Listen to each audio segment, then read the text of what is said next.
think with the United States, that a nation can go into any area and fight terrorists against their nations if they so decide to, since that is something the United States has done.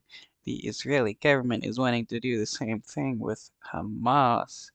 I wonder how well this will be taken so far. Nations about to fight against that. I wonder how the United States would respond if the Israeli government claimed to have found Hamas agents in the United States and started bombing major cities in the United States. Meanwhile, Turkey Monday warned Israel of what it described as serious consequences if Israel tries to hunt down Hamas leaders living outside the Palestinian territories. Some senior Hamas figures are thought to have bases in Turkey, for example. This after on Sunday, Israel's public TV station aired footage of the boss of the Israeli security agency saying that Israel will hunt down Hamas in Lebanon, in Turkey, and in Qatar. Not clear, though, when those comments were made.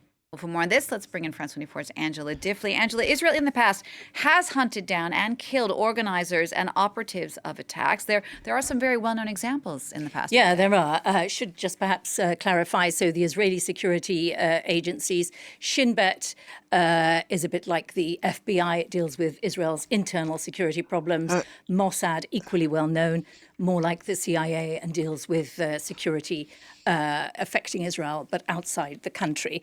The most famous, probably, of these targeted assassinations, as they're called, was following the Black September attacks in Munich in 1972.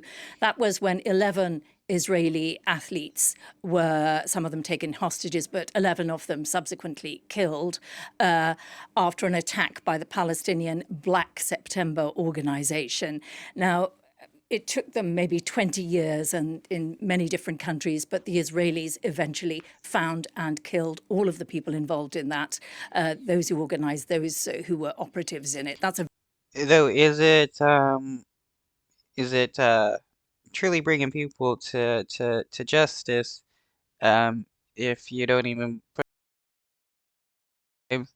yeah, the Israeli government, any other nation, gets to defend themselves against an attack. But if there's something that happens, that has happened 20 years in the past, well, you should just capture them and put them on trial. a very well-known example. There's a Spielberg film, actually, 2005, Munich, about that. There are numerous other examples. A number of Iranian scientists involved in their nuclear program have been killed or had accidents, and they are widely attributed to the work of the Israeli secret services. It's not just Israel that does this. I mean, the United States killed Osama bin Laden. That is a targeted assassination as well.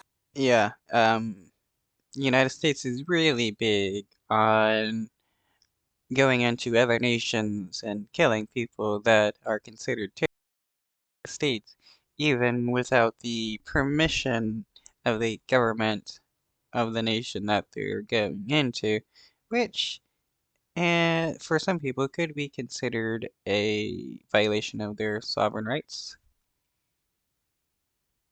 As to whether it's legal or not, under international law, a lot of lawyers argue it is in specific contexts. If you have suffered an armed attack or if your country is in imminent danger, then these targeted assassinations are considered to be within the law. Of course, you are violating the sovereignty of another country, which is what Turkey is talking about there. So it's a complicated. Yeah, giving one nation the ability to go into another nation to fight a third party, in my opinion, brings up a whole lot of issues that shouldn't be allowed because the moment I mean, what if Russia decides that there are terrorists in the United States that are fighting against the Russian government? Are they allowed to just come in and start killing people? And like with the Chinese government who sends in secret police to bring down people that the Chinese government is after. Should we allow the Chinese government to continue to do that, or should we continue to fight against it like the United States is doing? Business. They often use drones now. So, Angela, who is on Israel's wanted list at the moment? There are a number of people. I think we have some pictures. Number one may be Ismail Haniyeh, who is the boss of Hamas, his political bureau. He is based in Qatar, and he is someone the Israelis are very keen to find and eliminate. The second one of that picture there, Khaled Mashal, based in Qatar too. Incidentally, Haniyeh goes between Qatar and Turkey. Khaled Mashal, the Israelis did try to poison him in 1997 and it went wrong. He was in Jordan at the time. Mossad tried to poison him. In the end, the Israelis, after the intervention of Bill Clinton, had to give an antidote to the hospital so that his life could be saved. It was a very messy diplomatic row with Jordan, but he is still out there. The Israelis still want him. The third person on Yeah, what is the Israeli government going to do if they say no to what the Israeli government wishes to take out these people?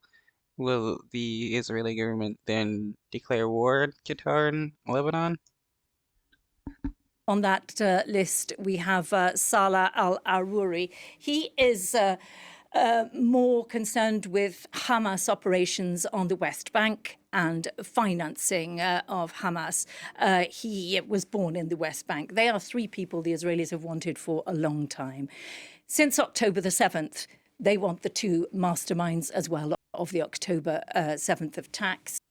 They think that Yahya Sinwar, who is one of the leading people in that, and Mohammed Daif, they think they are both around Khan Yunis in southern Gaza, perhaps underneath in the tunnels. And that is one of the reasons why so much effort is being concentrated there.